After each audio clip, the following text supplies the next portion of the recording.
Rowena Dooley asking Sol citizens to report for duty.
Rowena Dooley asking Sol citizens to report for duty.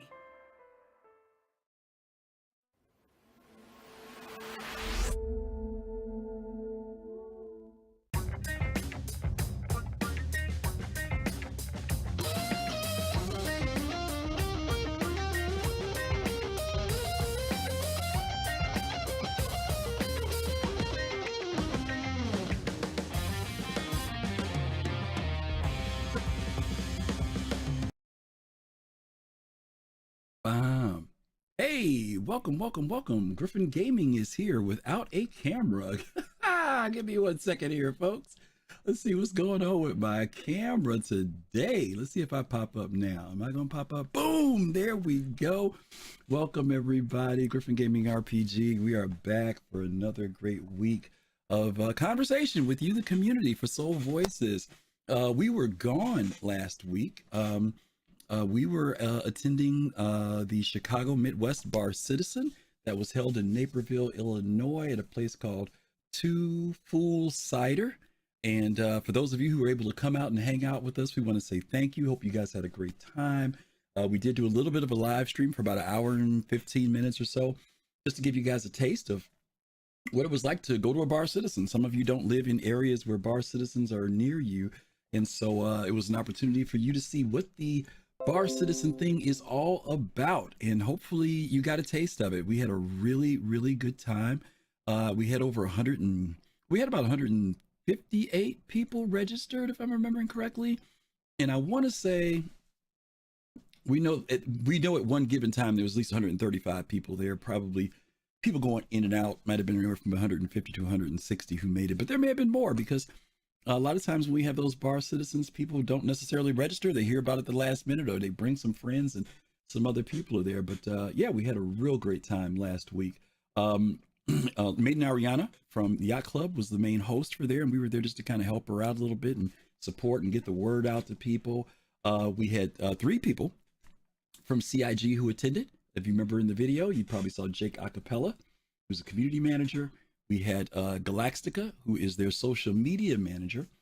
And then we had Chad McKinney, Dr. Chad McKinney for that matter, who's the developer. And they were all there and had a great time.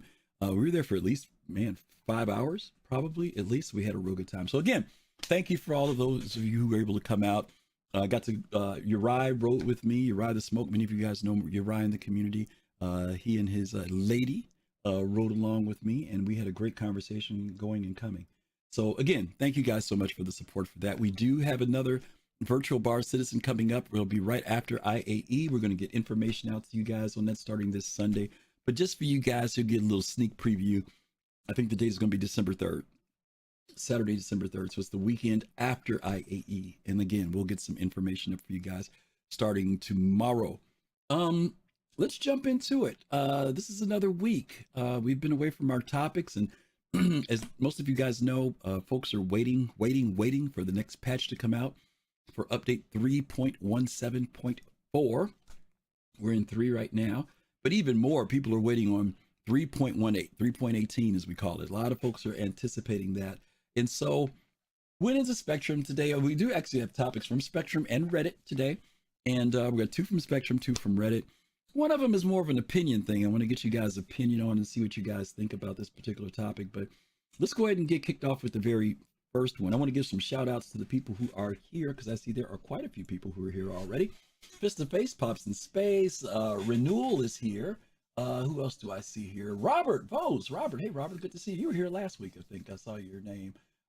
Elite Wee Kai, hey there. CC Creator, good to see you as well. Shady Phase, what's going on? All the good folks are here. So yeah, let's go ahead and jump into it, and let's see what we're going to talk about today for our first topic. Let's see if this will change. There it is. Nice slow transition that I need to change because it's still stuck that way from when we did The Day the Earth Stood Still. Let's go ahead and go into our first one from Spectrum. This was something that came up from Leonin. Leonin asked a question about the Genesis variants. Now, I don't know if you all know this. I don't know if you know, but when the Genesis Starliner, made by Crusader, was first initiated, there was some artwork and concept work, and even in the lore, talking about variants of the ship. There's military variants, there's VIP variants, there's the regular public transport variant. This is a very, very, very long post. So I'm going to put it in chat, as I always do, or as we always do. And I'm going to ask that if you want to follow along, fine, because this is kind of one of those ones that's a pretty big read. Oh, thank you, Fast Cart. He was on it already. Take a look at this and follow along with me, because there's a lot here to read. God, there's a lot here to read. Now, I usually don't try to pull super long posts, but I do want to connect this conversation to you guys about variants. Again, by Leonin. It says the Genesis was sold as a singular ship hull, but concept material listed variants and modularity as part of the design. As far as I'm aware, this is the only case of a ship being marketed, described as having variants without those variants being part of the sale as separate hulls. Now, by the way, that's not true, because the Caterpillar has also been listed as a variant, and we've never seen any of these separate hulls or variants for what that's supposed to be. Of course, one of them has already been removed and turned into its own ship, the Hercules Starlifter. But we still have mentions in the original Genesis sale for a bulk essential variant, the mid-range variant, which is what we supposedly purchased, and a luxury variant, as well as mentions of it being used as a personal yacht, a racing team ship, and can haul smaller racing ships, and military variants used by the UE. A patrol hunter killer, the Star Hunter, a troop transport, which became the Hercules Starlifter, and a SWACS and CNC platform, the Star Seeker. And here's an excerpt that they read. I'm not in the live studio. Oh, yeah, that would be helpful. Thank you, Fast Car. I guess I would have realized that later. All right, there we go. All right, but they can still hear me in the stream. But thank you, Fast Card. I'm getting old. Actually, I ran in here late today, so thanks. Let me read this part that he says here from the sale. Transit companies use several different configurations for the Genesis Starliner, usually classified as luxury, mid-range, and essential bare bones. Because every Starliner is significantly modular, there is no one standard example of each type. More complex models typically carry fewer passengers, but with additional amenities such as lounges, food options, personal quarters. The essential model focused more on bulk cargo and less on crew and passenger comfort. The model available in the concept sale today is a 40-person mid-range class. Private individuals have also been known to purchase Starliners for their own use, most frequently outfitted yacht style with individual cabins. The frame is frequently used by professional racing teams who modify the interior to store and repair small racing ships like the M50 and other support equipment. The United Empire of Earth military also modifies the standard Genesis space frame for a number of different roles, including a troop transport, patrol hunter killer, SWACS, and CNC platform, referred to informally as the Starlifter, Star Hunter, and Star Seeker, and even has an advanced aerospace prototype testbed, the Imperator 1, a highly customizable Genesis Starliner with added security and luxury features, is used to ferry the sitting Imperator when they travel off-world. Now he goes back to his comments now. Now, I don't hold much hope for modularity ever actually becoming a thing. We were sold a lot of concepts with modularity that went on to remove it in favor of variants, and every ship based around heavy modularity is still unreleased. I get the feeling that CIG just doesn't want to do modularity anymore, and that the design marketing philosophy is shifted to variant space frames instead. However you view that, good or bad, it still leaves us with a situation where modularity has to be converted to the variant system, and that means ships like the Genesis, which were sold with all this modularity, now need to have multiple variants. And those of us who purchased these ships years ago were given only one choice. So, when does it go to flight ready status? How is this plan to be handled? Will current owners be given the option to CCU at no charge to one of the variants of their choice?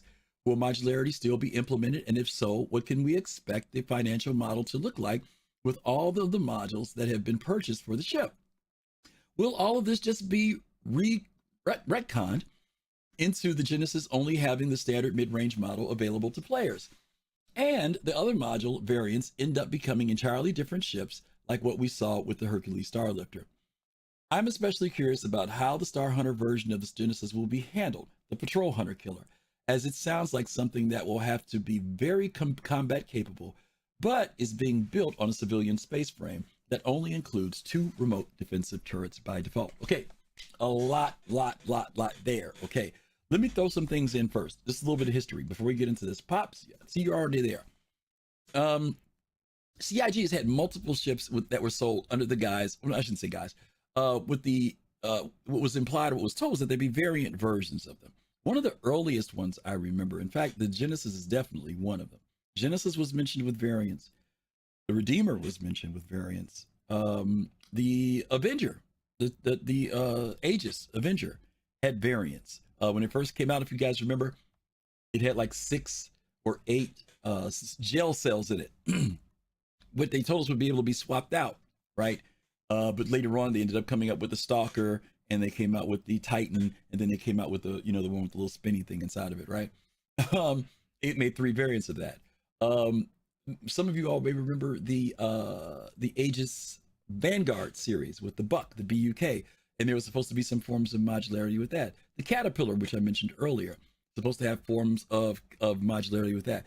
We have yet to see modularity implemented. The Retaliator sold with 5 modules, 5 different modules, 2 bomber connections, cargo area, lounge area, and a dropship area was also created. Now, they asked this question about will modularity be dropped? I would say no. I don't think it's going to be dropped. Mostly because there were a lot of ships that were sold with that. Will they do variants of certain ships as a fallback? Yes, I think they've done that already. We see that with the Avenger, where we see 3 models of that ship. Somewhat with the Crusader piece. I'm a little concerned about the idea about the Genesis, though. The Genesis workup was a long time ago. They even showed us on a couple of the earlier Around the Verses where they actually went in and showed us variants of what it would look like inside. Is it necessary to have the variants in the game? That's going to be the question to me. Will variants become something that we see later? Or the ships that are listed here, as he mentioned, will they be ships that will be in game, but maybe we don't have access to, right? Maybe those ships will be in there for the NPCs or for some missions later on. Maybe we'll see them in Squadron 42. A lot of possibilities. Will we gain access to them? Maybe we will in time, right? Is it necessary to have all those variants right now? Maybe not. I don't know. We'll get you guys' opinions on it. Let's get Pops in because I'm not going to take over this whole conversation. Let's bring Pops in, get some thoughts from him, okay? Pops, you there? No Pops in space. Okay, I'm going to move Pop. Oh, there he is. Yeah, I hear you now. Can you? Okay, I've tried to mute myself, and because I know when You're cutting out, Pops. let me try muting again. Can you hear me? Yeah, we hear you. Now I don't hear you. All right, we got technicals with Pops here. Pops, I'm gonna bring you back up, put you up with Fist real quick. You guys iron it out, then come back to me when you're ready, okay? Let me bring Kai in. Kai, you there? No, Kai's in. Hello. Can you hear me? Okay, I hear Kai. Yeah, how are you, buddy? Griff, I am not hearing you at all in Discord. Really? I think, yeah, I'm hearing Oh, you're hearing on the me with stream, the delay. but we don't hear you in Discord. Wow, hold on. You're a muted second. in Discord. I'm not muted, but I'm not coming through either, right? That's the deal. Huh. Yes, sir. You're not lighting up on Discord. You can see that on the thing. Yeah, That's what was throwing pops off. Got you. Let me log out and log back in. Give me 1 second here in Discord. Maybe Discord's doing its thing tonight.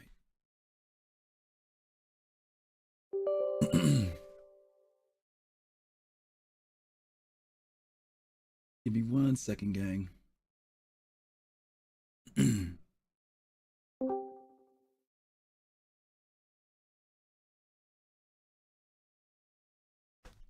How about now? Yep. Okay, now I'm coming through? Yes, sir. All right. There was some issues with Discord. Okay. That's what it was. So Pops is good to go when you're done with me. Gotcha. Thank you, buddy. No problem, sir. So good to see your beautiful face, first off. Hello, our citizens. So to this question, I think there's two ways you should take this question. The first is with regard to sort of in-game.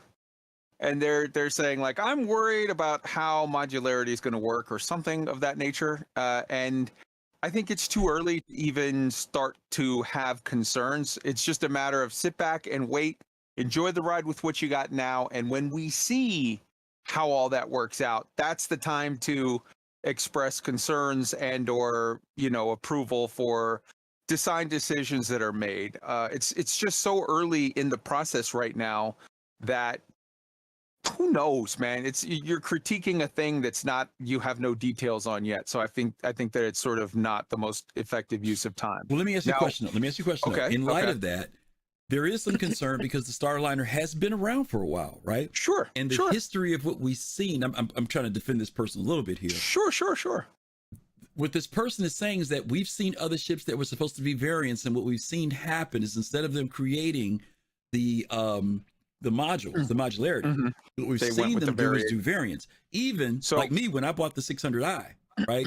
Yes, 600i, the luxury thing was supposed to be modular. And what they ended up doing was producing 2 ships, right? So I think that goes better to my second point, which is not necessarily from a gameplay mechanic aspect, but the question of in real life, like, hey, are we going to go with a system of modular equipment, or are we going to go with a system of variant-based ships? And to that, I would point to the reality of what we have already with both military vehicles, ground vehicles, and military vehicles in the air. There's a long history, and basically it points to both. There are some times where the military will go with variants. They'll design their own ships, and it's built to purpose for a role of this, that, and the other. So you have like an F-18 that is specifically built, or like the F-35, they have variants that are specifically built for Marines and Navy, where they're VTOL capable, and they have this, that, and the other. You have other ones that are built for the Air Force that are going to be heavier, and they're going to be more set up for speed and for a greater loitering capability. So that's a variation.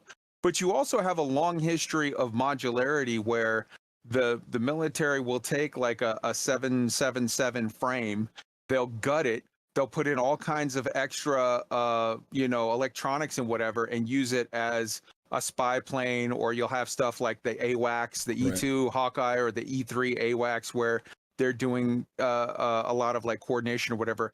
And I think that CIG will go with the exact same idea, where you'll have a lot of variance and you'll have a lot of modular, and it'll just be, I don't think it's a this or that answer. I think it's a this and that answer. Okay. I think you're going to see Spirit ships where you have variations. I think you're going to see Caterpillar ships where you have modularity. Okay. And the Buck ship. Let me push back a little bit there. Sure. And I'm playing devil's advocate here. I'm not of disagreeing, course. Right? Of course.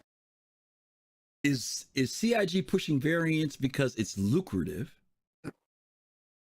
Yes. Or are they doing it because the tech isn't existing? Yes. Now, and yes to both. Yes. Because there are some people who will say that, maybe CIG feels like, wow. Because, like, for example, I bought 2 600Is, right? I bought one for my blue collar account, and I bought one for my white collar account. Snob. Right? Snob account. My snob account, right? Okay. Yes, sir. But when I first heard about it, it was supposed to be modular, and I was supposed to be able to buy a module, which might have cost me $100, $75, $125. Instead, I end up having to spend another 300 and something bucks to get another ship because I wanted access to. Now, mind you, maybe that was a matter of my impatience. Maybe if I had just bought one and said, I'll wait 7 more years to get my other module, not to be funny, because like the Retaliator, I have all the modules for the Retaliator and I've paid for them, right? But guess what? They're not there. So we've just seen CIG. And again, maybe this is a communication thing, right? Maybe this is CIG needs to say, yes, we are still working. And I think they have said it, by the way. I think they have said modularity is coming. They haven't thrown it out the window. But what is the holdup? Is it just because they've chosen it's not necessary? Or is it just technology? What is it? Go ahead. Just like the first answer, which was yes to both. Like it's this and this. I think the second answer is yes to both. I honestly believe that the tech is not there yet for the modularity. Now, the question could be, why is the tech not there yet? Because they're working on other things. They haven't prioritized it. Well, why haven't they prioritized it? Well, maybe because they know they're going to put it in eventually. But if they hold off for a couple years, people spend a lot of extra money too. Like so you're saying like, is it because the tech's not there, or is it because they're making more money? And it's both. It's because the tech's not there, and the tech's not there because they're making more money. These guys are crafty. They're smart. And I say, look, we all are adults. We have to be responsible for our own wallets. If you get to a point where you're like, hey, I don't agree with the idea of holding back the tech because whatever, then don't pay for the variants. But at the same time, it's good to have the freedoms. I'm not in charge of your wallet. You're a grown man with your own money. And if you want to buy 2 ships, then mazel tov, Okay. All right. But I think I hear you. I think there's no reason to worry that modularity is not coming. I absolutely believe that modularity is coming, and I believe that in the meantime, they're going to make as much money as possible selling variants. Okay. All right. Cool enough. All right, Kyle. Later, brother. Appreciate it. All right. Let's bring Pops back in. Pops, you there? Yeah. Hey, Pops, got you back now. It was my fault last time. Yeah, thank you. What's your thoughts about this, buddy? Okay. I think, in my opinion, we all know that they right now are redoing the Retaliator so that the modules will fit. So they, the matrix on that ship has to change in order to make that work. We don't know it's exactly like, you fly. I mean, right now we speculate that you fly into your hangar and you get out, you maybe go to the terminal or something, and it magically goes boom, boom, boom, boom, and comes back as whatever, as the bomber or the carrier. There may be, just like we see in cargo, they may actually have to go out, maybe kind of lift the ship up and actually see them do the work on it, to be more submersive in what's going on. Immersive. Yeah, that could be Pops. I'm not saying no. I would think that's very long range. I think to your point, like they were working on the Retaliator. They stopped because they had begun working on the modularity, and then they had to pull the teams because they started working on SQUADRON and some other stuff. But at least we do know, to your point, that they were working on it. So that means they haven't thrown it out the window, right? I agree with you. I think in the beginning it'll just be a matter of picking, because they've talked about this even when it came to the parasite ships like the P-72, P-52. That ultimately, even with spamming vehicles inside your ships, at some point the terminal will allow you to say how custom you want your ship when you pull it up. And I think you're right. I think that will be step one. If it gets to the point where you remember the Thunderbirds. I don't know if you remember Thunderbird number 2. You can switch out that middle section. You know how it used to come out, and the sections would come out and they would drop down. That would be cool, but that's going to be some serious tech if they do something like that, right? But I do agree with you. I think that it is coming. I think you will go to a terminal, right? And you'll pick what you want for your ship when you want to take it out of the hangar. And I'm thinking that it may not be a hangar. You may have to go to a special location, a station like that, right? To have that particular work done. Yeah, that'd be. And also in the variant, we just got the Spirit, and the Spirit. If I believe I'm correct, there's one of the ships that's a little bit larger than the other. as far as the spirits, as far as the 3 variants that it came in. I don't. If that were modular, then the ship dimension, as we said, if you go there, then the ship dimensions, you would have to either see your ship shrink or enlarge, and I don't think that's submersive. So I think variants have their place. Yeah. Now that one in particular was sold as a variant. I also think that Leonin's concern is that there were some ships that were sold with the impression of modularity, and that the concern is that if they're going to step away from modularity and go to variant, like let's use an example. Let's say I bought the Genesis Starliner, which is the one he's using the example, right? And I bought it because I saw that there's an executive version that they may build. So I'm buying the passenger version now with the intent or hope that in the future, I will be able to swap out the passenger one for the VIP one. That's what he's saying. So he's saying he's not saying that they will, he's saying, but if they decide, will there be a way for me to upgrade or change? Because my intention for buying it was not because I wanted the passenger, I wanted the executive or the combat version. Will there be a way for me to say, hey, you've put out that hunter killer, I want to swap this one out for that one if I can't get modules? If I can't get modules, you see what I'm saying? Yeah. And I think that's what he's a little bit concerned about. And again, he says whether you like, whether people are like the way they've gone with it or not, that's not really the issue. He's just wondering how will they handle it, because there were certain ships that people bought because again, see, I have this weird thing, Pops, because there's this thing about concepts that says this is what the artist's rendition is based upon what they've described to them. Then there's also that clause we click on every time we buy a ship that says this thing is subject to change, right? Right. So where becomes the truth in marketing? Because you can't just use that as a disclaimer and say, well, there's a check mark there so they could change everything. But there's also certain responsibilities as a consumer. If you sold them on an idea, there's a certain amount of that idea that you still have to come and deliver with. You can't change 40% of it. You know what I'm saying? And or change 60% of it. And here's 40% of what I told you about. Yeah. I think people are pretty content if they feel like they get 80%, 90% of what because we get it, ships are going to change, right? We understand that. I think those of us who've been in here long enough, because we've seen that happen. We've seen ships go get reworked. I remember when the 300i got changed out. People who were combat focused, or I shouldn't say that. People love the original design of the 300 because it looked more military. It was harder lines. It looked more like a fighter. When it went to the new version, there were people who felt, I don't like the curves. It looks too soft. You know what I'm saying? I didn't buy it because I bought it because it looked like this. You see what I'm saying? Yeah, I see what you're saying. I think that's kind of what they're wondering about this thing, variant versus modularity. And I agree with you 100%. I think that modularity is going to happen. I think it's going to happen just like you said. Go to your terminal, pick it. I love the idea of what you said, like how we go to custom crows. You have to go to some other joint when you want to swap out a module versus your hangar. Because I like the idea of your hangar, like kind of handling cargo and stuff, right? Them big old sections of a ship.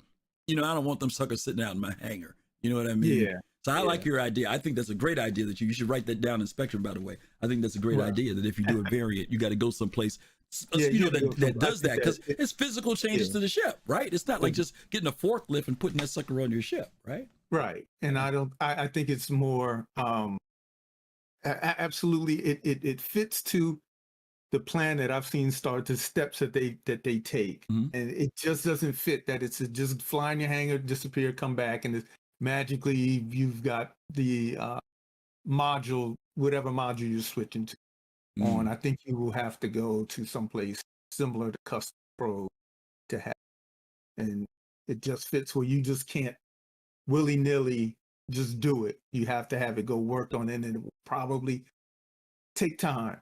It's not going to be an instant thing. Maybe you have to wait an hour. Even that, yeah. That's interesting. Even if you decide to swap out your variant, you got to give it some time, just like cargo or anything else, right? It may take you a few minutes. It's just not going to be instant. That's an interesting prospect. Interesting prospect, Pops. Okay. I love it, buddy. Thank you, man. Yeah. All righty. That's it. Pops and Kai. Thank you, guys. Those were good. Something to think about for this variant thing. Let's go ahead and jump into the next one here, gang. This one here, the cargo refactor. This was an interesting post because I've heard a lot of different things about this. Last week we heard more about the cargo refactor and how that's going to work. Some people are disappointed with it. Some people are like, okay, it's, tier 0, we're getting started on this thing with cargo. But the title of this is the cargo refactor is better for traders than pirates. Now it's kind of funny because when I read the post, it didn't sound like that's what they were saying. But we're going to read the post on this one. It's not a very long post. Fast Cart's already dropped it in chat for you guys if you want to see it. This is what Crystallking says. I say this as a person with a deep-rooted personal vendetta against pirates. Basically, it comes down to two things. One, transferring boxes from a ship takes time, and that is time you can spend getting it back. Offer a hefty reward to anyone who kills the pirates. If they succeed, then great. You get your cargo back. And two, if your ship blows up for non-pirate related reasons, you can get it back. Now, I'm trying to tie that second one in a little bit. Maybe you guys could help me with that a little bit. But evidently they see that there's this benefit to, because I guess some people have been concerned about with the new cargo refactor, when your ship gets blown up or, gets shot or destroyed. It doesn't get destroyed, but you guys know what I'm saying. When it gets attacked, we saw in the animation boxes kind of flying everywhere, whether it's in space or on the surface of a planet or a moon. There were dozens, if not hundreds of boxes. They showed us how many boxes it really could be, but they tried to reduce it down to a practical number. And so for some people, they felt like, wow, this is really great. For pirating, you get access to the stuff and everything. For other people, they felt like, wow, there's too many boxes, man. How are we going to get all that stuff, right? For the person who owned that ship, how do I recover all that material that's been now scattered that I've got to find a way to retrieve? For pirates, it's the same thing to a certain degree. It's like, wow, all these boxes, how much time do I have to get all this stuff before I have to worry about maybe some form of retaliation, right? So this person says they have a deep-rooted personal vendetta against pirates, but they said, even though it takes time to move boxes from ship to ship, that you could offer a reward. In other words, put a blast out. Maybe it's people in your org, or maybe, I don't know if you want to do it on the public chat, but they're saying somewhere or other put out a reward to let people know if they come help you, that you'll give them a good reward for it, and maybe you could possibly get your stuff back. But then they say if your ship blows up for non-pirate related reasons, and I'm trying to figure out what other reasons does my ship blow up it's not because I'm being attacked. I mean, other than a bug in the game, I'm not really sure. Let me bring Kai in, and I'll bring Pops in next because we'll do them in the order we did last time. Kai, you there? Hello. Yeah. This thing on the cargo refactor, it's better for traders than pirates, Crystallking says. What are you thinking? So there's a couple things. First, let's address your first issue of like, well, why would your ship blow up for non-pirate related reasons? Like for the longest time, for example, if you were to, now you can, but for the longest time, if you were to land in that river that they put, if you touch the water, your ship would explode. Right. There's issues sometimes where you're moving this way or that way, or, you're coming in, and right as you're coming in for landing someplace or whatever, you got a situation of like, oh crap, my wife called me, she on the phone, or my boss called me. I look away, I look back, and I'm going 800 meters per second, right. And I'm 50 feet off the ground, and oh crap, and then your stuff explodes. And now they're saying like, hey, for maybe there's times where just because of a glitch or a problem or a whatever, your ship explodes for non-pirate related whatever, in which case you can go back and you can gather your own stuff back up. Now, with them saying that they feel like this change is better for players than pirates, I honestly don't know, man, because so let's break it down for reals for people who actually have been playing the game here. When they showed off that whole thing of, hey, look, this ship explodes and it spills out all the little boxes, and it used to be that it would spill out 10,000 boxes, but now it's only going to be 1/8 as many because the boxes are going to be 8 times greater. Let's be honest. On their server, they showed it where it spilled out all those boxes and they were all over on the ground. I have never seen that ever once on the PU. Never. On their own server, where it's a private little server and it's going, yeah, it spills out and there's hundreds of boxes on the ground. In reality, in PU, what I have seen over and over and over is your ship explodes, boxes go to spill out, and exactly about the second they touch the ground, they all despawn.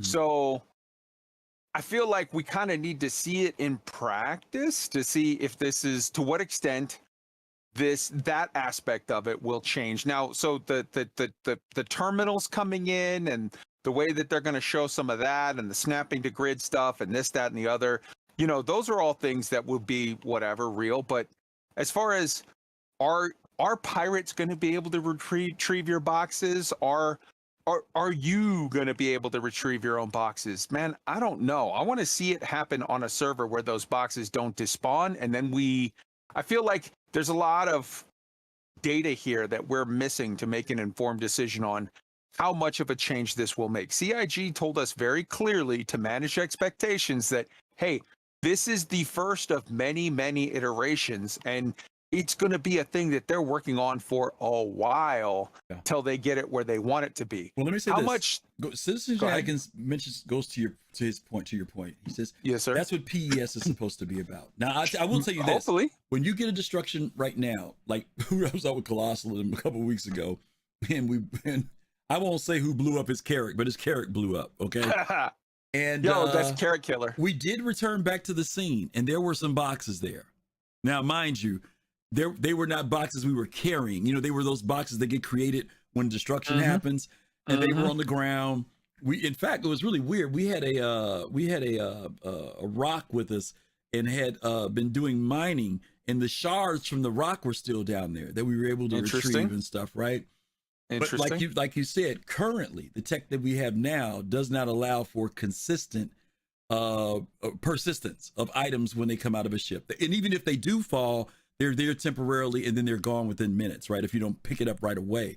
PES is supposed to be the response to that, right? Supposed to be. And to your point, even so, what this does is raise the bar not only for pirates and for traders, but for pirates too, about logistics, right? Because even if those boxes persist and land, now you've got to factor in the logistical aspect of gathering, placing, and getting away from the scenario, whether you're the trader or the pirate, which has added a whole new dynamic to the game, right? Because there's no, I'm shooting and I'm out of here within 30 seconds. How long do you think, even if it's 50 boxes, how long is that going to take to pack them up into a ship? 5 minutes. You got to land. And how many people did you bring with you to do it in 5 minutes? Yeah. You know what I'm saying? saying best case. Oh, yeah. If you got maybe 4 or 5 people with you, 5 minutes, right? And so, mind you, ships are not supposed to blow up as easily as they used to, right? They're going to make it where it's going to take a lot more. So if I'm calling for distress and I'm calling Kai and them, hey fellas, I'm getting attacked on yellow right now. I need you all to come show up. Well, yeah, those pirates are laying into me right now. I might lose the battle, but by the time they are just starting to take out their freaking multi-tools to pick up boxes, you and the boys show up, which is a dynamic we have not had in the game, right? Then you got Mexican got on space boots. Let's go. All right. Okay. No, I think your points are well made. We do have to see, because it's like anything else, right? We see the presentation on the single computer. Yeah, it looks great. But let's see what happens when it gets into the persistent universe. Let's see what it's like for persistence, right? Because that's still the big thing that's going to make any of this work. If persistence is still buggy, it all sounds good, but like you said, it ain't gonna be there. You know? I think the whole cargo thing will be fantastic, amazing, eventually, someday. Okay. What this exact iteration is going to be, we shall see. I'm excited. Okay. Fair enough. All right, Kai. Thank you, buddy. Thank you. All right, let's get Pops in Space back in here. Pops, what's happening? Yeah. What do you think? You think this benefits traders, pirates, or both? Or what are you thinking about this cargo refactor?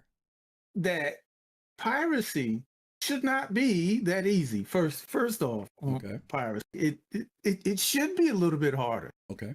Because you have the person that's legitimately doing their work, and it's not like you picking somebody's pocket, and taking it, or maybe you rifle them for their lunch money, but it should be harder. and it should be less lucrative. I agree with both of those things. It should take you the time, and it should be less lucrative. Well, let me ask you a question. When you say less lucrative, are you saying less lucrative based on the time? Because if if I'm willing to put the time in, exactly, should it become lucrative? Because I mean, obviously, if it's less lucrative, why do it, right?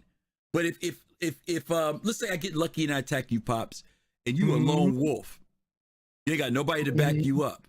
I got lucky. You get what I'm saying? And I get the whole pot, Jack. I'm gonna get 80% of, they say like maybe 70% of your stuff's still there. I get all of it. Now, if you ain't a lone wolf and you call the boys from New Soul Incorporated, right? And by the time I'm getting box number 18 loaded, your boys are showing up. Now it wasn't so lucrative. You see what I'm saying? Right. Unless I want to die. So I'm saying it may be based upon something you said earlier about load times, right? How important those things will become, whether or not this effort was worth it or not. If you're a lone wolf, maybe it was worth it. If you're so far out in space that even when you call your boys, it's going to take them 20 minutes to get to you, maybe it's lucrative for me as a pirate. But if your boys happen to be on the moon next to where I'm at, just they less than 200,000 kilometers away, I might only be getting box number 8 loaded and your boys have rolled up on me. Right. They should have to think about what they are trying to do. It shouldn't be that easy for them to, just run up on a ship and just hit a transfer button. But I do think the cargo thing is, it's huge. Like Kai said, it's so many layers to this that can come, because you don't necessarily down the line, it's not just going to be going from A to B. Because you should go from A. Maybe you need to put it in with your base, because maybe you're waiting for, maybe the price is low, and maybe you think later on down the line, 2 weeks or so, the price is going to be high. So you stockpile it.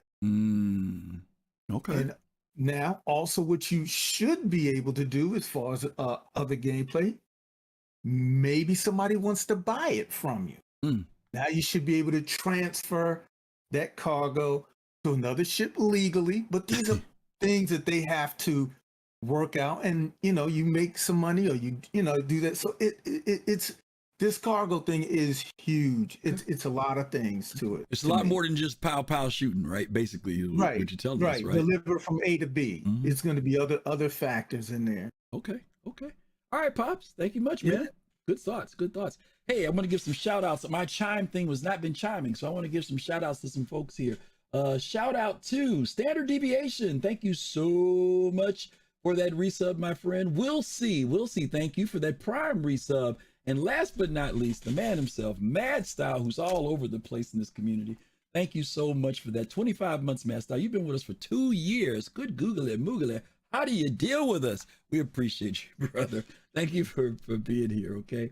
Let me bring in Fist to Face and see what Fist has got to say about this. Fist, you there? Yeah, I'm here. Awesome. What you got, bro?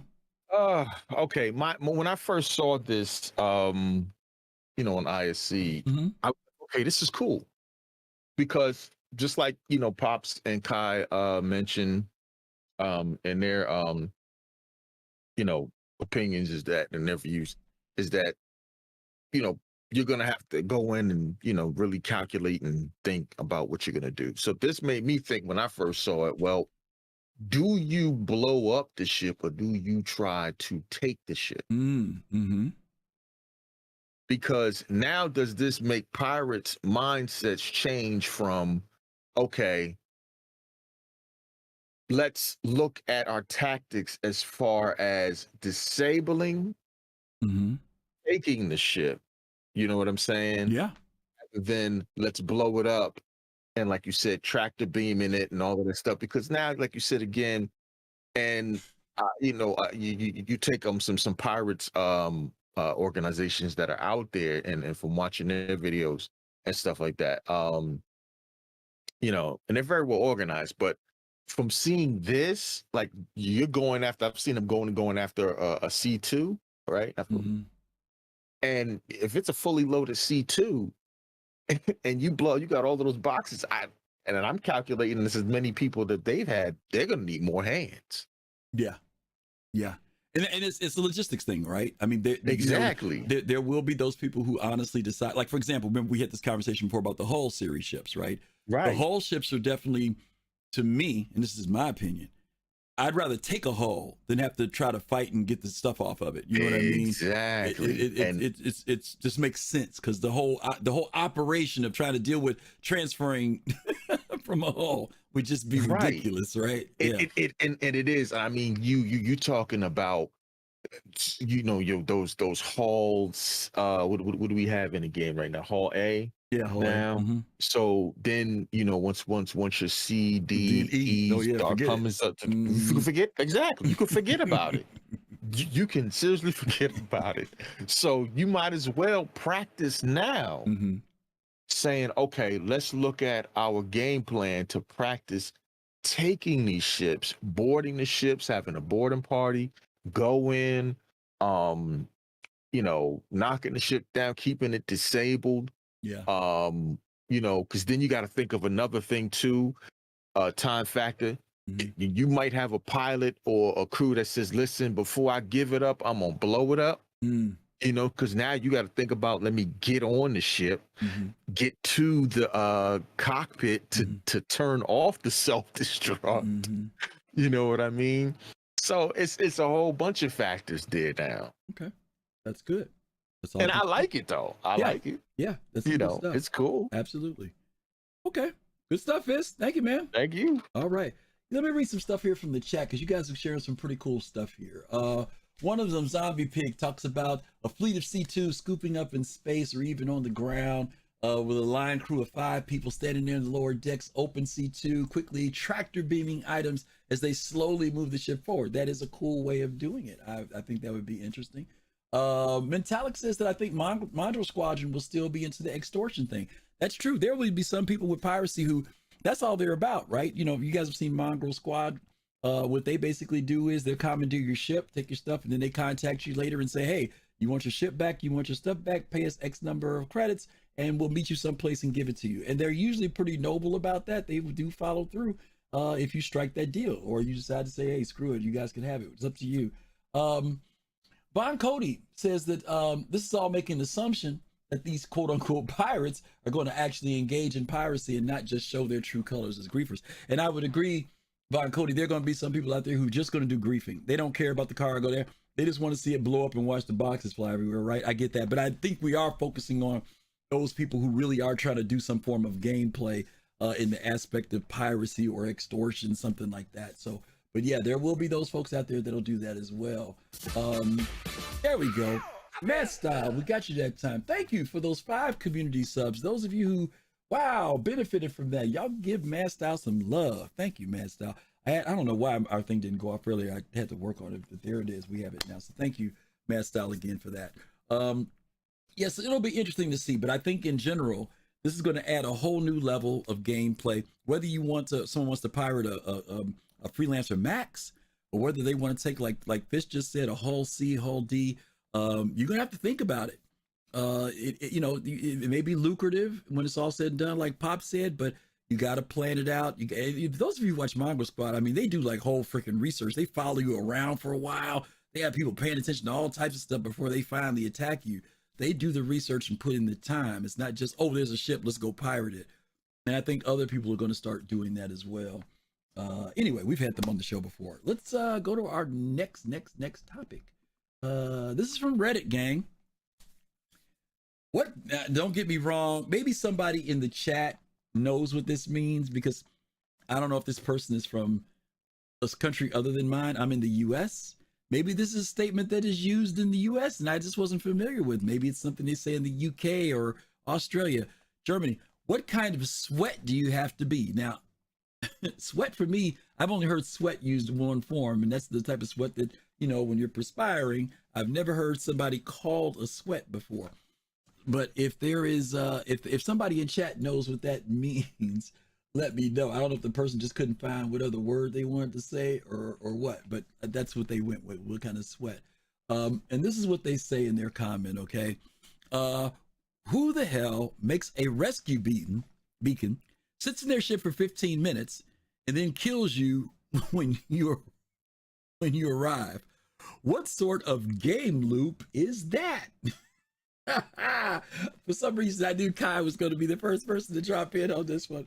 So let me bring Kai in, and let's hear what Kai has to say about what type of sweat you have to be. Kai, hey buddy. So, there's games where they say, "Oh man, we're the sweaty PvPers," and that means you are the tryhards. That you are, number one, not only are you phenomenal at PvP, but number two, you're going that extra mile and going hard to just straight up kill people. Like, that's your thing. That's what gets you excited. That's what gives you joy. Okay. In a way, you could say that some of this borders on the stuff with like Mongrel Squad or whatever, that they are sweaty, but they're not sweaty at killing. They're sweaty at being gentlemen pirates. They're like honest crook robbers who will honor their word and give you your stuff back. They're role players more. This is talking about the people that it's like, yo man, you're wasting your own time just to kill people. Those are the sweaty tryhards. So that's what he's talking about there. And he's saying, what kind of sociopath do you have to be to waste so much of your time just to try to grief another? It's not even like, oh, I happen to be flying by and there's a ship that's fat and happy. I could blow it up and move on with my day giggling. I'm working hours to just give somebody else 10 minutes of a bad time. That's what they're talking about. Okay, and I get the second half, but the sweat thing was throwing me off a little bit. That's because they call the same thing. Somebody who tries really hard. Yeah. Okay. So so literally in like in New World or in other games, they'll call them the sweaty PvPers, and literally sweaty PvP and tryhards are the exact same terminology. Thank you for the education. So that's what that is. Thank you for the education. Okay. Who the hell makes a rescue beacon sit there for 15 minutes just to kill you when you arrive? Yep. So I have an opinion on that, right? And I have to try not to go there because so there's two things that you have to keep in mind. And as adults, we can keep more than one idea in our brain at a time. On the one hand, this game is built by CIG with the express idea that there is going to be non-consensual PvP. It is allowed and they support it. And I get that 100%. At the same time, excuse me for saying this on your airwaves, but yeah, you're a dick. If you do that, you're just not a nice person.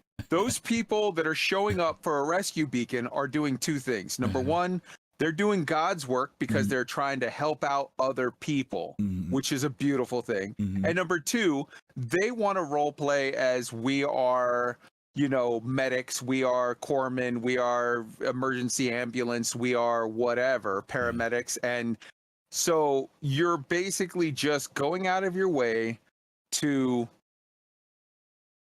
give them grief to ruin somebody else's day. So let me ask you this, because you and I are friends and I have a little bit of your background. Would you mind telling me, in your honest opinion or your thoughts, for those of you who don't know, Kai was a big elite dangerous player. In Elite Dangerous, they have the fuel rats. The fuel rats are people who basically commit themselves to help anyone who puts out a rescue beacon because they've run out of fuel while traveling in the universe. And they do it. That's their thing to do. That's what they enjoy doing. And because of that, over time, the fuel rats have gained respect amongst the gaming community. And for the most part, people realize don't mess with the fuel rats because you never know if it'll be you stuck out there in the galaxy one day that needs help.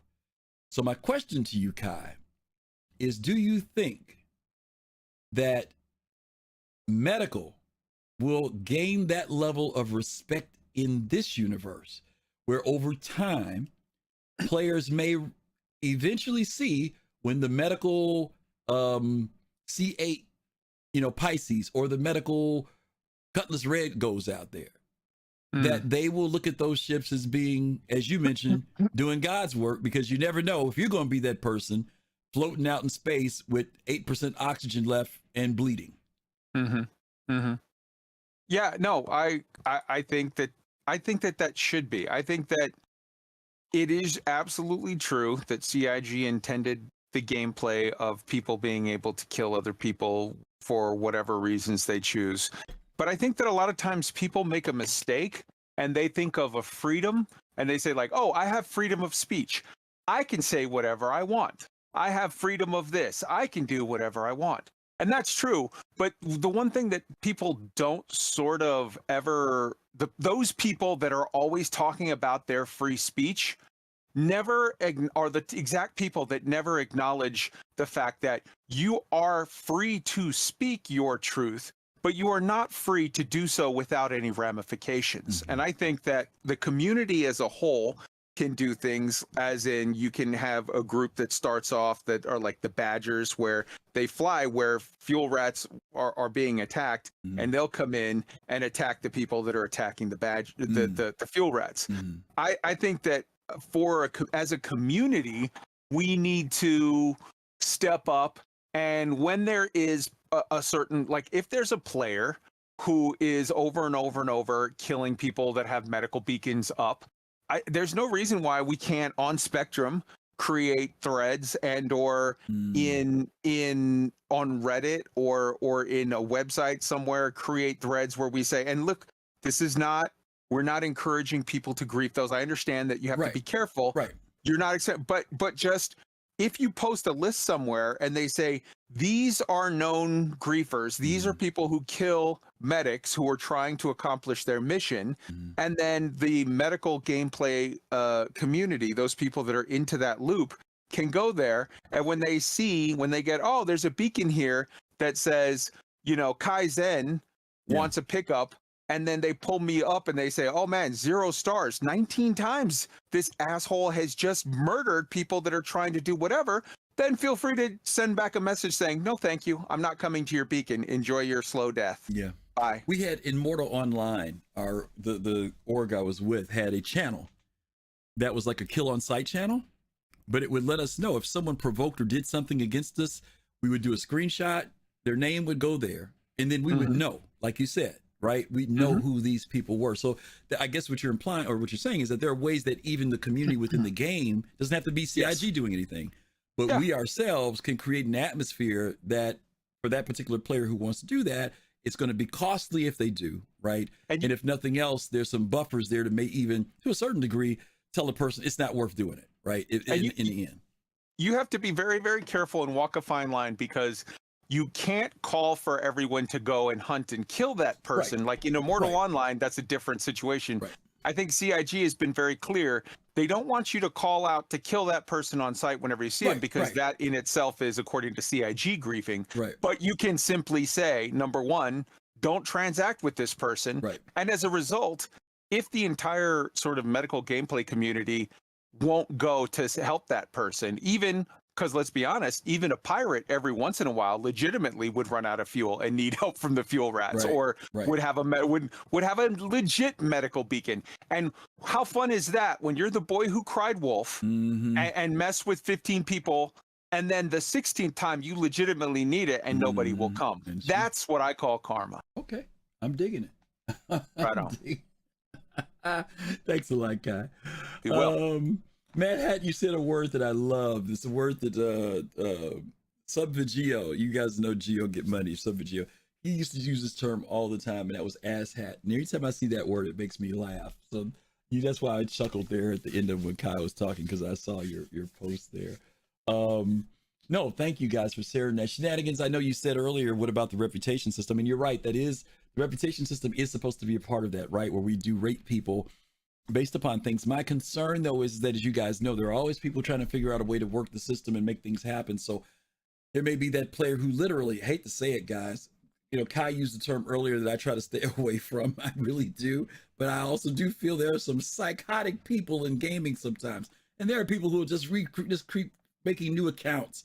They'll figure out a way, the reputation isn't that, it's not that high, so you can't tell where they are. I mean, there'll be people who will always be trying to figure out a way to work around the system just for the sake of giving people a hard time in the game. So, but that's, it is what it is. Let's bring in Pops real quick, and then we'll bring in Fist. Pops? Hey. Yes, sir.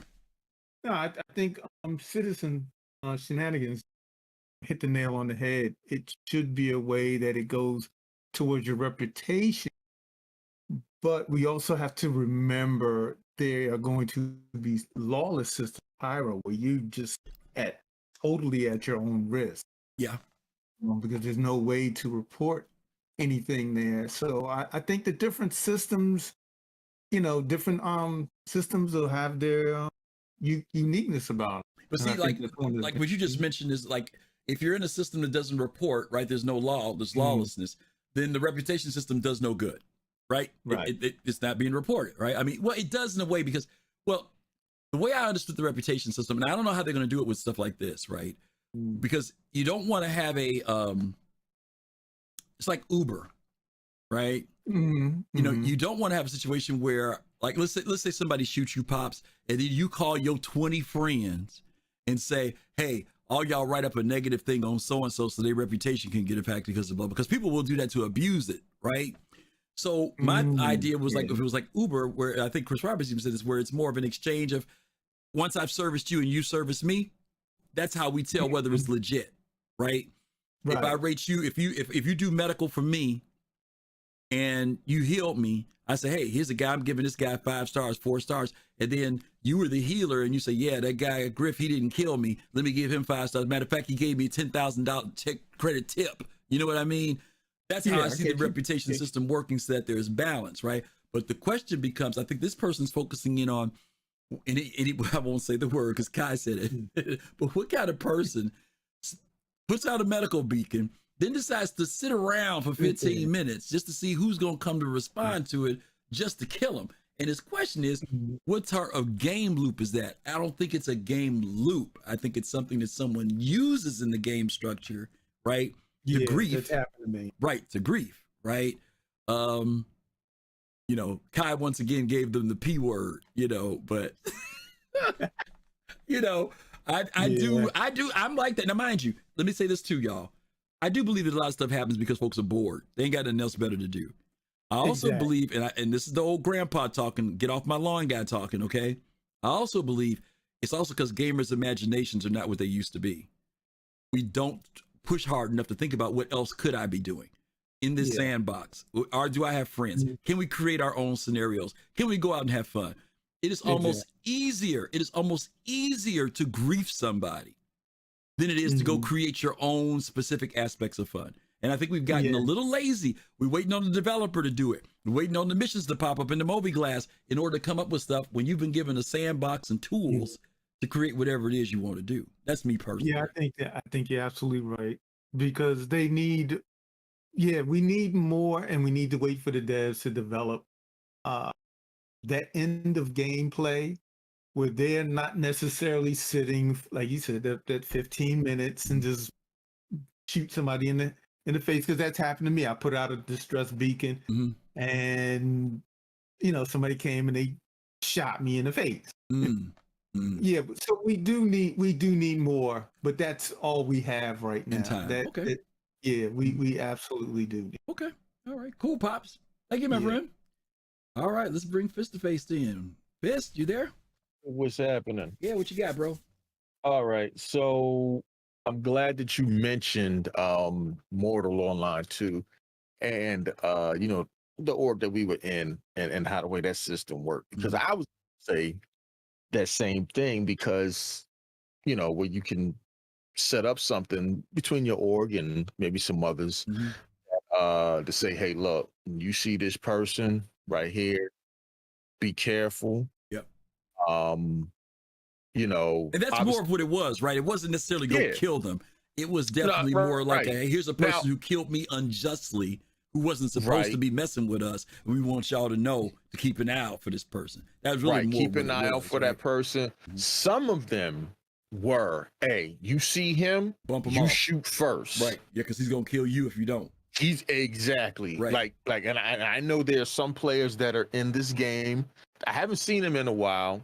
His name goes go. I won't say his name, but he kind of goes by like a famous kid who rides on the broomstick, right? Playing Quidditch, right.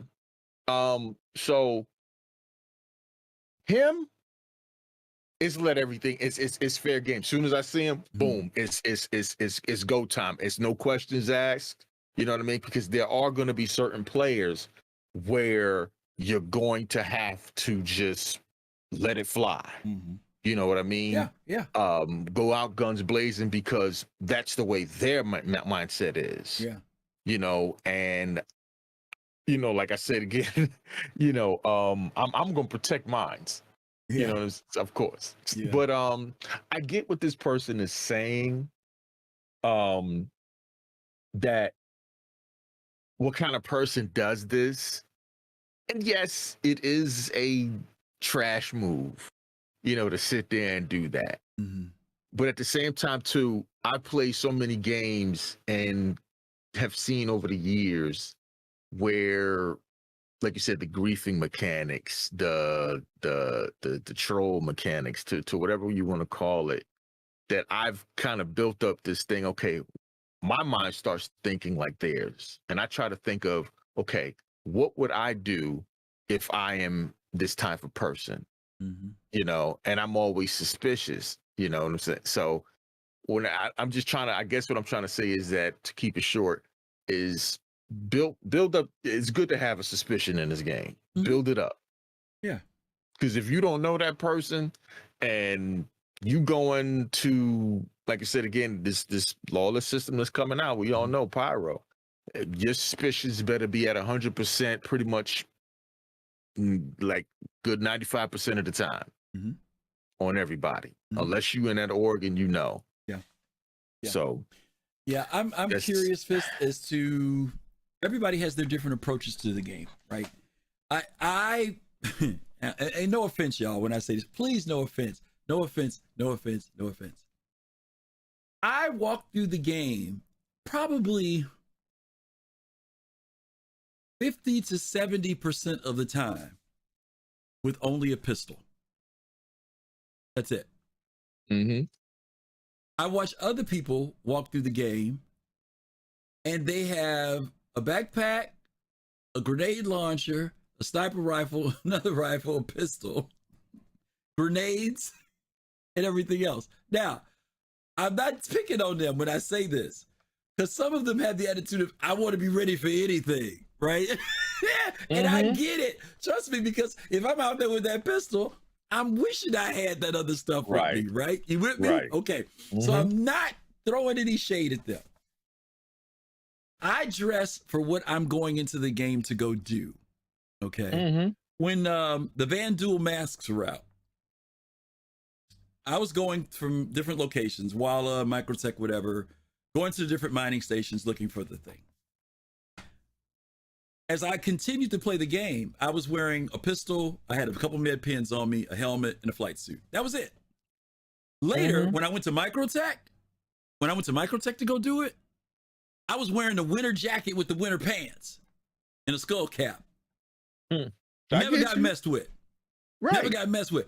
Because I was dressing for what I was going to go do. Now, mind you, could I got shot? Now, mind you, those are they got zones on them to protect them, but still, I got to fly in and out of there. You know what I'm saying? I can still get attacked. Something could still happen where I needed to have my flight suit on and my helmet. But for the sake of playing the game and feeling like, what am I doing right now in the game? Do I need to wear 2 grenades, light sticks? You know what I'm saying? A multi-tool? And for what I'm doing right now? Now, the reason why I'm saying this is because everybody's approaching the game differently. For some people, especially if their experience is mostly combat-based, they may come to the game with a combat attitude, right? Even though they're not going out to do combat, but that's their feeling of being prepared. You know what I'm saying? And go ahead. I agree with you, and I'm glad you talked about your experiences where you dress for the occasion or you go by that, and that is a good thing, because a lot of times when I go for doing an operation or something like that, I'll do the same. I won't put on my best gear or something. I'll just throw on trash gear or something, just because I know if I get shot or something bad happens, I'm not going to feel bad that I lost that armor or that particular gun. You know, I'm not going to wear my subscriber gear that I, favor. You know what I'm saying? I'm not going to do that, so that in the point is a good point, and try to think. I mean, I think that, like you're saying, that hopefully folks will as they play the game, Uh-huh. don't get too get too, bitter about these, situations. Kind of learn from it and say, all right, you know what? When that reputation comes in, number two, well, first off, before that does, get yourself a notebook and a pen and a pad or something like that. Write down that person's name. Okay. All right. You know what? Next time I see this person. Yep. Okay. Now I know it's exactly. So then let me throw this at you. Stesic has the comment of the day. Dexter says, I put on other people's best gear, like dead medic outfits. That's rough. No, I mean, there are people. Listen, I've been with people before who say, hey, I don't need no armor. I'll get it when I get down into the bunker. I'll get my own stuff. You know what I mean? I've had people do that too. But I mean, he's just having fun with this whole idea about the rescue beacon thing, right? Right. And again, I get it. Everybody has their approach to the game. You know what I mean? I'm not trying to say people should or shouldn't do it. I do it because I'm a role player. I enjoy going through my wardrobe, figuring out what I'm going to wear. Am I going to wear full gear? I'm like you though. When it comes to that subscriber stuff, that stuff stays in the garage, Jack. It don't go out, right? But other people like taking that stuff out. They like taking it out. You know what I mean? Listen. And that's on them. Before I get out of here, first chapter had the best comment that I've seen. He says, "Look, I'm going to take a cap shit to go get milk." There you go. And that's cool. Hey, that's cool, man. Hey, whatever makes you feel safe. You know what I mean? Whatever makes you feel safe. All right, Fist. Thank you, man. All right. Appreciate you. Okay. All right. That's some good stuff, y'all. Y'all had some good comments. I was sitting here cracking up, reading all these different comments of which y'all said y'all been doing. Y'all go out in the verse, which is pretty good. Okay, we got one more thing we're gonna hit here. Yeah, there you go. Stay strapped or get clapped. Okay. Let's get this last one in. I want you guys' thoughts on this here. I just talked about this role playing just a little bit, and this is the last topic for the day.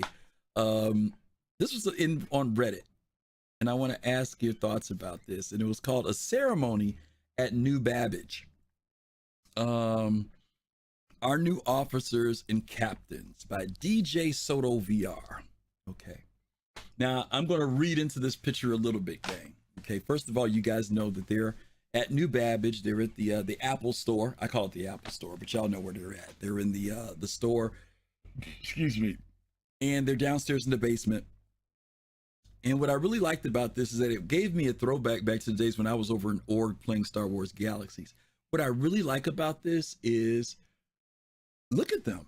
They are in uniform. They've found a color that works for them as an organization. They say these are their officers and captains. They've got a guy standing up there on the top podium. He's dressed up with the military garb with his thing on. He's got on the white and blue or white and black one, dead center. And he's to his left and his right are his aides or his assistants or his vices. They're standing there. There's some security people standing behind them even, right? They've got this whole thing laid out. And then they've got all their people down in front sitting there looking very cool, listening to this speech that this person's making. Now, for me as a role player, I love this. I love this. This is what I want to see happen in Star Citizen. I don't need to see it all the time, but the fact that there are players who are playing in a way that everybody's in the same lane and the idea of what they're trying to bring about in the Star Citizen universe, to me, is impressive. I love that. And there's nothing wrong with being that lone player. That can be just as impressive. My question is, when you step into the verse,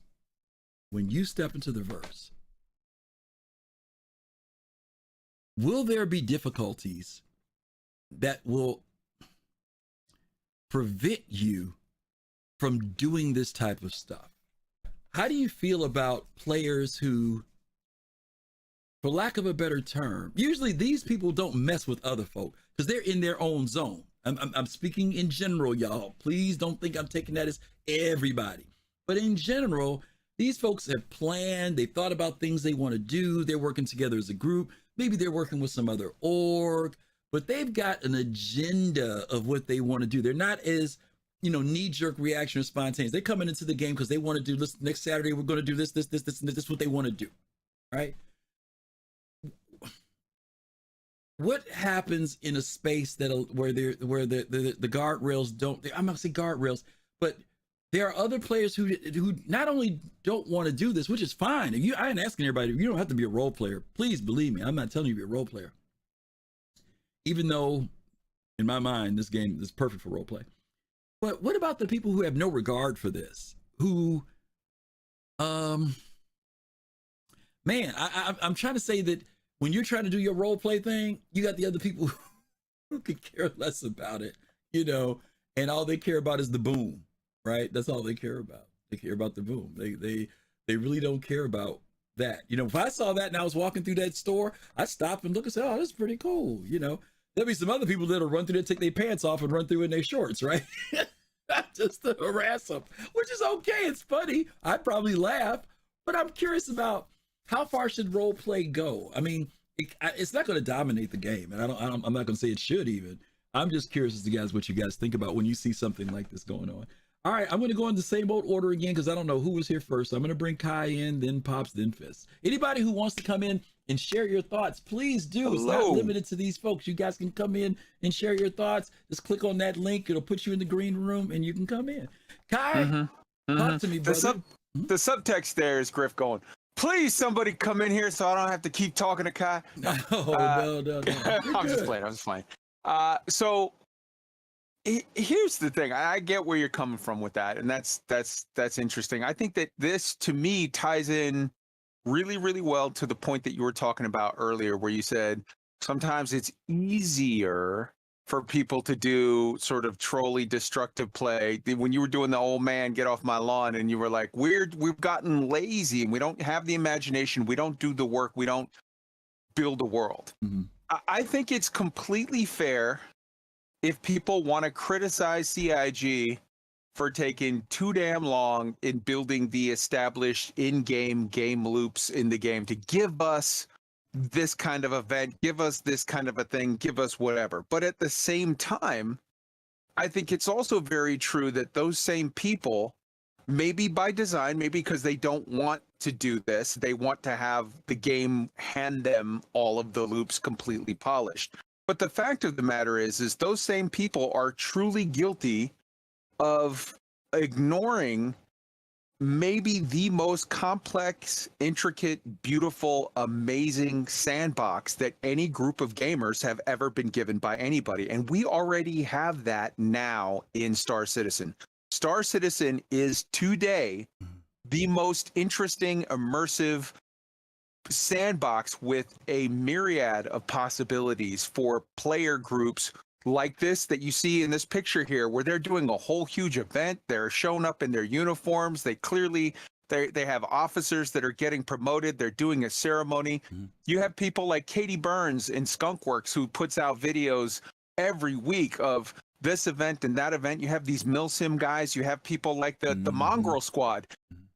If you have the desire and the interest to do something interesting in this game, you can either A, get together with your friends and do it in this amazing sandbox, or B, if you don't have those friends, if you are that lone wolf, go find the Mongrel Squad, go find these guys, go find Skunkworks, go find Test Squadron or this one or that one or any number of a massive group of people. Go on Spectrum, go whatever, and holy crap, this game gives you the possibilities to do more deep stuff in a sandbox where you make your own fun, you make your own rules. This isn't a situation of this is a theme park and you pay your money and you get on that ride. This is when your parents give, you know how some kids, your parents give you a cardboard box and a kid can sit there with crayons and scissors and whatnot, and you can make 50 damn things out of that cardboard box and have a whole fun day. And then you have another kid that's just a shitty kid with no imagination that's just like, well, that's a box. I want to go watch TV. Someone feed me content. If you're one of those people that is willing to find the fun and make the fun, this game, man, this game is a gem. Okay. Those are good points. Thank you, Kai. I love it. I'm out. All right. Alrighty. You know, you guys did some cool stuff here in chat. A variety of things here. And some good points I think that are being made here. VoIP needs to work, Citizen Shenanigans says. That's true. It's not reliable. You should RP with or against everyone else, even if they don't RP. Some people might disagree with this statistic, but I hear you. Von Cody, case in point, the time in WoW when they were holding a funeral and one guild crashed it to PvP. Hate to say that happens in real life too, boy. But yeah, I hear you there, Von Cody. Mentalic, I remember folks getting married in EverQuest. Yes, absolutely. In Star Wars Galaxies, we did marriage ceremonies. Shady Face, I don't role play, but I won't hate on people that do. Just don't be obnoxious about it and try to force me to go along with your role play. Okay, I agree. Respect the other person on the other side. If they just want to do their thing, they do not have to jump into the whole role play thing. Shenanigans, you do you, I'll do me, no judgment. Love it.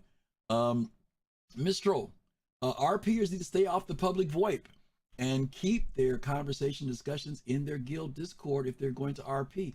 You know, I'd say yes to that. Here's the other side, right? The game actually does have its own chat for your group, right? So you can put your own group into that own typing chat, so you don't have to be filling up the general. I agree with you 100% on that. The VoIPing might be a little bit difficult. I don't know if you can do that same thing with VoIP. I think you can. I think you can isolate the channels, but you have to switch over to it. If not, they should do that so that you don't have to listen to everybody's conversation around you. One of the things that drives me crazy when I play Mortal Online is some of the conversations that are going on that have nothing to do with the game while you're trying to play the game. And I try to immerse myself or do what I'm doing, and somebody's talking crazy or cursing somebody out or calling them swearing and all. I don't want to hear all that when I'm playing the game. And I'm sure it's the other way around. If people are doing some type of organized event and they're talking over folks, you standing at the console and people are talking, I get it. Hopefully they do have a way to isolate those conversations. A lot of good stuff here that you guys share. Let me go ahead and bring Pops in, and then I'll bring Fist in. Pops, you there? Yeah. What are your thoughts about this, buddy? Well, you know, first of all, this game, and I think to Kai's point, is that this game is really made for role playing, in my opinion. Mm-hmm. I mean, you think about if you're in the Javelin, it almost puts you in that place where you almost have to role play. Mm-hmm. I mean, you're going to have engineers, you're going to have security, you're going to have medical people on the ships that are doing their career. So like I said, it almost really pushes you in it. And I remember we went out and Colossal, we're in the ship. Colossal came up to me and he was asking, and this is the first time I've ever seen anybody role play. And I was like, I didn't know what to do or what to say. I'm like frozen. I'm like, I've never RPG'd in my life. Yeah. But this game, in my opinion, is made for it. It's the most, Kai said it very truly, this game is the most immersive game I know I've ever been in, and it fit. Well, let me ask you a question, Pops, because I think that the problem with role playing is it can have different definitions for different people, right? Let's go back to the example you use. We don't even have to go to like a Javelin. Let's just say you're on a I don't know, Perseus, okay? You got a crew of 6 people on your Perseus, right? You need somebody who's going to pilot. You need somebody who's going to maybe help with navigation and scanning. You may need a couple people who are in turrets, right? Doing turrets and things like that, remote turrets. Maybe you need an engineer, okay? Each one of those could be a role, right? A role that someone takes on, a responsibility on the ship. And that could be defined as a role, okay? You're the pilot, you're the captain, I'm the pilot, Fist is the navigator. We're all taking on a role. Role playing becomes what Colossal does, where he's no longer Colossal, but he's Mr. Nimbus, okay? And I think that when people use the term role and they say, well, I'm not role playing, there are some people who are saying, I'm not being a character outside of myself. I'm being me in the game. There are other people who take on an entirely different character and personality when they step into their verse. So I'm not Griff in the game. You see what I'm saying? I become Griff the Snob, which is not Griff anymore. You see what I'm saying? That's me role playing out a thing. And I think that there are some people who will say, I'm not role playing, because they're not trying to be Griff the Snob. They're just trying to be Griff, the person who happens to be in the turret. You see what I'm saying? Right. And so everybody takes on a role. in the game when you're doing something, even if you're just out there as yourself. I'm taking on the role of a miner right now. That's what I'm doing. I'm mining, or I'm doing mercenary work. That's me taking on the role. But role playing usually has greater depth to it, where there's a character who's been thought out. Sometimes the characters have their own history, their own background. Like my two characters in games have always been a brother and sister team that work together, right? That's how I've always played the game. I'm not doing it right now, but my characters have always been that way when I play games like this. And for some people, I think there's that blur between, you know, when I go into Star Citizen, am I playing a role? Yeah, you are playing a role, but are you role playing? See what I'm saying? Right. The role, right. I'm playing the role of an engineer, but I ain't role playing. I'm still Griff. Okay. Yeah, I just think that it you know, that end is a personal choice whether you're you in the game. But you know, if you're in the game and I'm me, but you're teaching me how to do engineering, we can still speak to each other as if we're on the Starship Enterprise. You can, but that's see, but that's what you want. You want to talk to me like Starship Enterprise. And I just want to say, Pops, just tell me what button to push. If you role playing, you'll be like, don't touch that button right there. It's tied to the nuclear system in the back of the ship. You see what I'm saying? You may go there. Like Colossal would go there with you. You know what I'm saying? Mr. Nimbus would go there with you if you said, you know, what's this red button? He says, don't touch that. That'll fire off the nuclear energy. You'd be like, okay. Yeah. Other people like, man, what you talking about? You see what I'm saying? You know, and I agree with you. This gives a great platform for it, but there are some people who they're not trying to go there. You know, they really, it's like the person who plays D&D dressed like I am right now, and the person who puts on the costume and the hat and comes with a sword strapped to him and plays. We both sitting at the table, right? We both playing D&D. But Griff is sitting here with a t-shirt and some jeans on. You sitting over there with some, you know, fluffy pants and some curl-toed shoes and a hat on your head with a feather hanging out of it. Both of those have got to exist in the same world.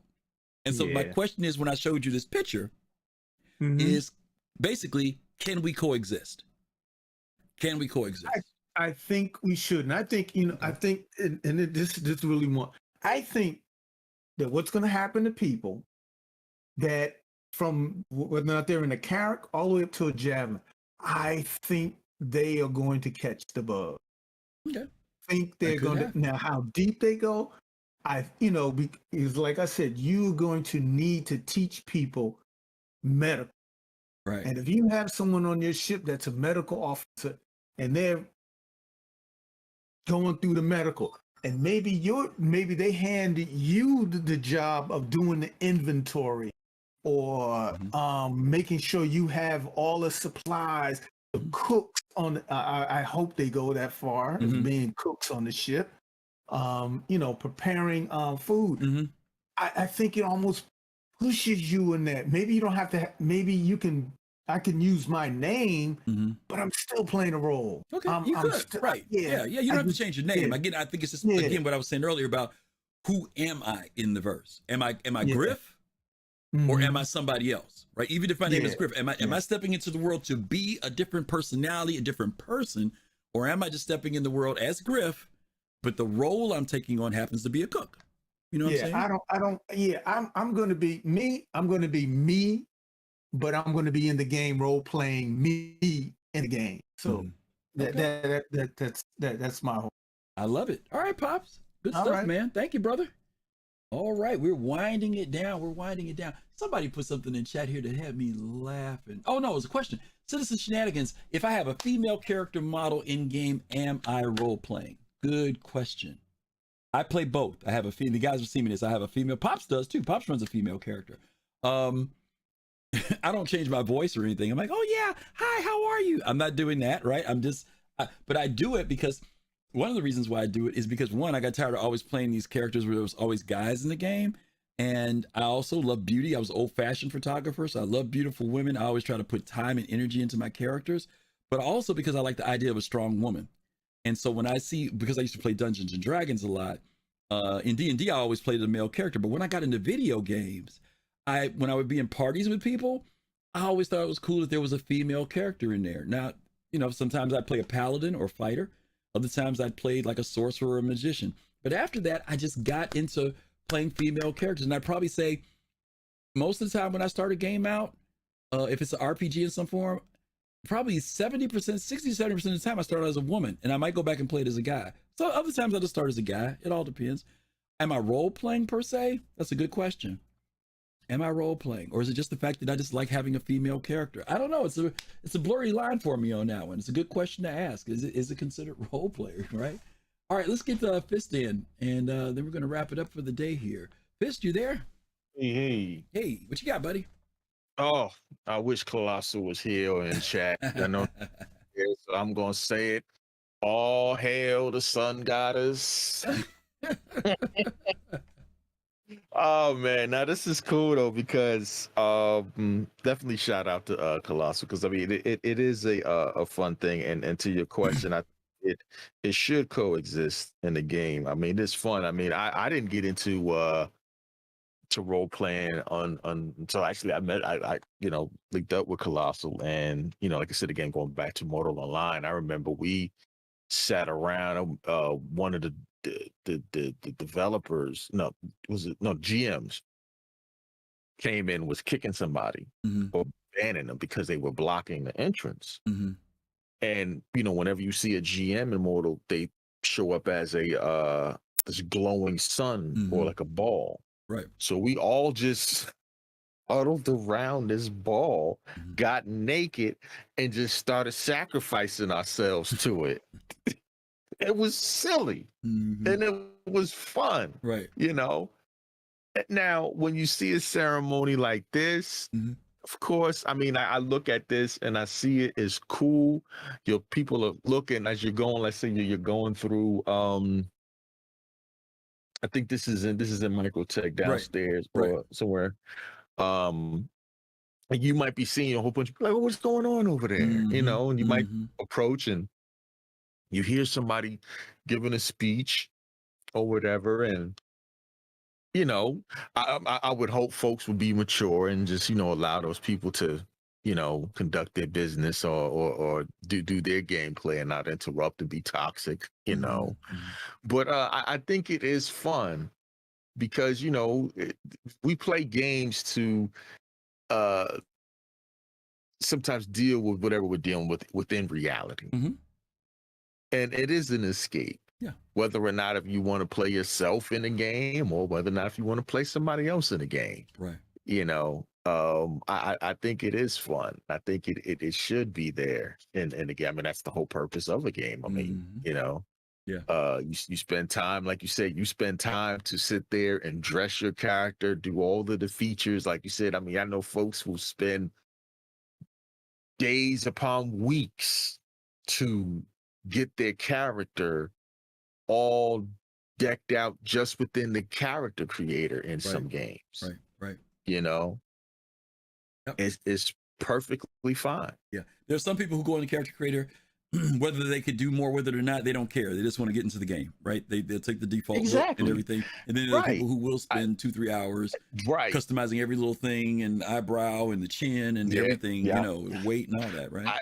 For me right now, where the game is, unless I'm creating a video of some sort and I need a character to look a specific way, then I'll do that. But, until the game gets more, permanent, then I will spend that time on my characters, on my accounts, and do that. Yeah. It's interesting here. Stesic says something. He says that people interrupt people making speeches in real life. It's totally RP to interrupt. And that's what security is for. And then the other person says, interrupting them is fine. This is what Target Drone says. If you role play a pacifist railing against them. And I think that both of these answers are good answers, right? Because in real life, there would be some people who see all these people dressed up and say, who do you think you guys are? Blah, blah, blah, blah, come they.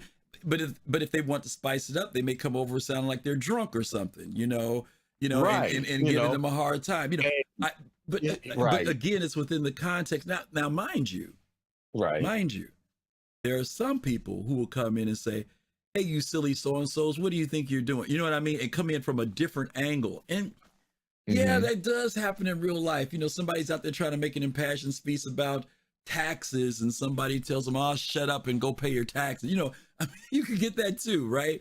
And you said it.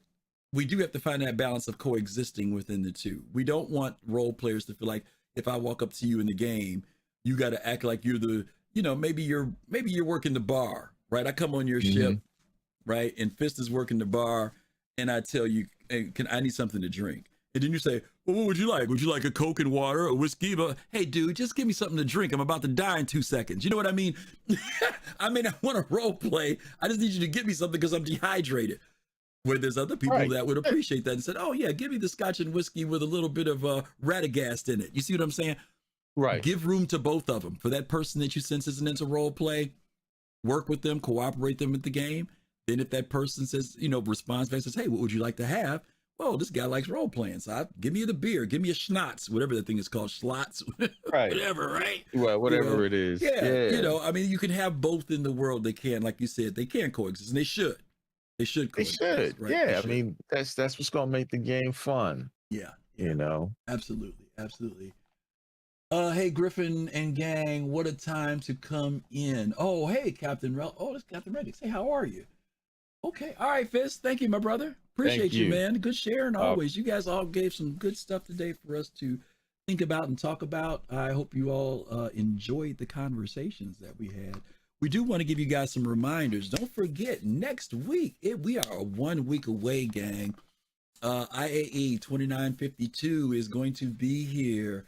Hide your money, hide your wallet, hide your credit cards. But if you do decide that you want to back and support CIG, this is the opportune time. We don't really pump too much about the sales, Invictus, and all this other stuff, but we will tell you if there's a time that you want to, one, first of all, back the development. Number two, because you've had an eye on a certain ship, this is the time to do it. It's annual, once a year, where a lot of folks save up, they wait up for the opportunity to get that ship that they've always wanted. Quite often you can get those ships with LTI at this point. Some ships that come out are on special sales. They may be limited sales. Ships like a Kraken or a Javelin, there's usually only so many of those ships that go up at any given time. So if you decide that you've been like, hey, I'm thinking about upgrading to something, that's fine.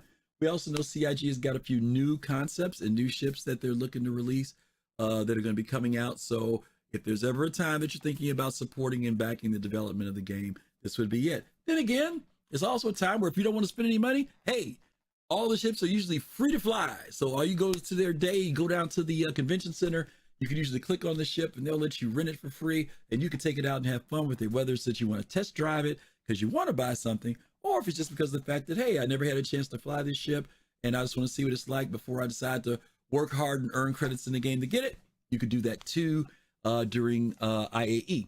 So hopefully you guys will be able to drop in for IAE next week. It will go all the way till November 30th. It's going to be up for quite a while, 12 days from the 18th, starting on the 18th, all the way till the 30th. So hopefully we'll see you guys at IAE, bump into you guys on the floor, the showroom floor, or whatever. Okay, let's move on beyond that and tell you about what else is going to be coming up. Tomorrow on, what's the name of the show? Soul Citizens. Tomorrow on our Sunday show, 8 p.m. Eastern time, we're going to be doing a show called Sweet and Sour. Sweet and Sour. And the idea of this show is that the panelists are all going to share something sweet about the development and something sour about the development.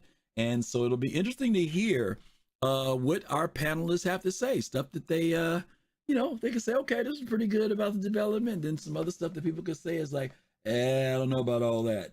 So we're going to be doing a little bit of that tomorrow. So hopefully you guys will be able to be there for that.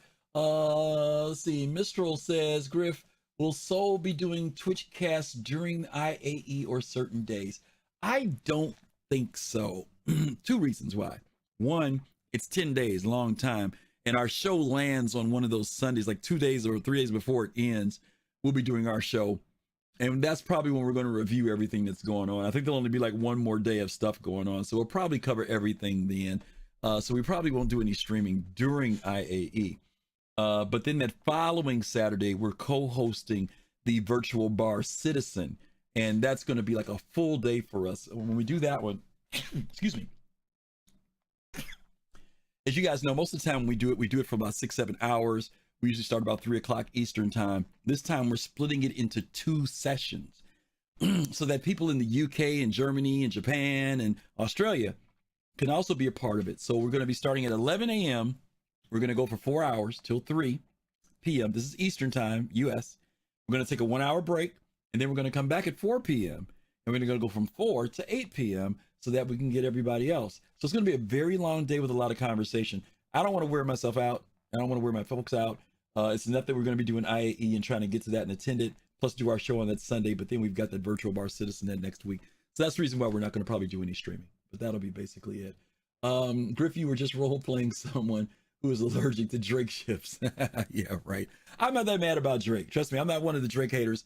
Even though I do say that whole thing, you live in a Drake, die in a Drake. That's Colossal's line, not mine. So, but yeah, that's what's going to be going on with that. So anyway, tomorrow, 8 p.m. Eastern, Sweet and Sour. If you guys want to join us for that, should be a lot of fun in that conversation. Also, don't forget today is PodSat Saturday, where we send you guys out from here over to Mr. Paul Shelley at the Astro Pub, who is live right now.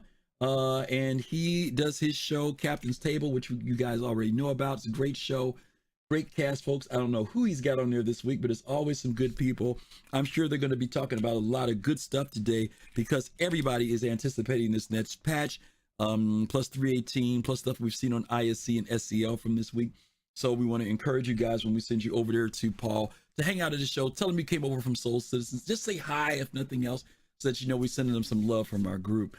And then don't forget, after that, he sends everybody over to Relay.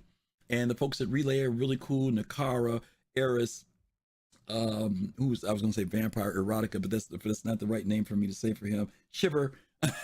Good group of folks over there for late night discussions about Star Citizen. They've been playing the game too. It's a lot of fun hanging out with them. So we want to send you guys there. Okay, so don't forget about tomorrow, 8 p.m. You guys can join us for our show, Sweet and Sour. Thanks to everybody who dropped in today. Those of you who are in chat, thank you all for all the subs, the follows. Please continue to tell people about Soul Citizens, get the word out. We don't do a lot of marketing. We do some, but we need you guys' voices out there. If you like what you heard, subscribe, follow us, and hopefully we'll see you guys real soon. Have a great weekend. Stay safe. Take care of yourselves. And as we always tell you guys every week, peace, love, and soul. We'll see you soon. Take care.